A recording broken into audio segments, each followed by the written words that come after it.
Hi! Hello! Welcome back to our channel challenging couples. గారెలు ఎంత ఈజీగా వేయొచ్చనేది చూసేయండండి. వంట రాని వాళ్ళైనా సరే చాలా సింపుల్‌గా చేస్తారు. ముందుగా దీనికోసం నేనిక్కడ మినపగుళ్ళని ఒక నైట్ అంతా నానబెట్టుకున్నాననమాట. నానబెట్టేసుకొని వీటిలోకి కరివేపాకు, కొంచెం అల్లాన్ని యాడ్ చేసుకొని చక్కగా ఇలా మిక్సీ పట్టేసుకున్నాను. మిక్సీ పట్టేసుకున్నప్పుడు వాటర్ మాత్రం వేయకండి. కొంచెం గట్టిగా మిక్సీ పట్టేసుకోండి.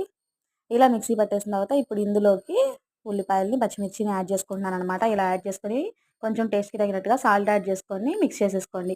అలా మిక్స్ చేసిన తర్వాత ఇలా చేత్తోనే కొంచెం తడుపుకుంటూ చేతిని ఒక సైడ్ నుంచి తీసుకుంటూ మీరు మధ్యలో హోల్ పెట్టుకొని గారెల్లాగా యాడ్ చేసుకోండి. చూసారు గదండీ! చక్కగా మనకి గారైతే వచ్చేస్తుందనమాట. దీన్ని ఒక సైడ్ కుక్ అయిన తర్వాత ఇంకొక సైడ్‌కి తిప్పి ఫ్రై చేసేసుకోండి. అంతేగాని ముందు ఒకేసారి తీసేయబాకండనమాట. ఈ విధంగా చేసేసుకుంటూ మీకు ఎన్ని గారెలు కావాలి అనుకుంటారో అన్ని గారెలు రెడీ చేసేసుకోండి. అంతేనండి, చాలా సింపుల్‌గా గారెలైతే రెడీ అయిపోతాయి. సాఫ్ట్‌గా టేస్ట్ కూడా సూపర్‌గా ఉంటుంది. Thank you for watching.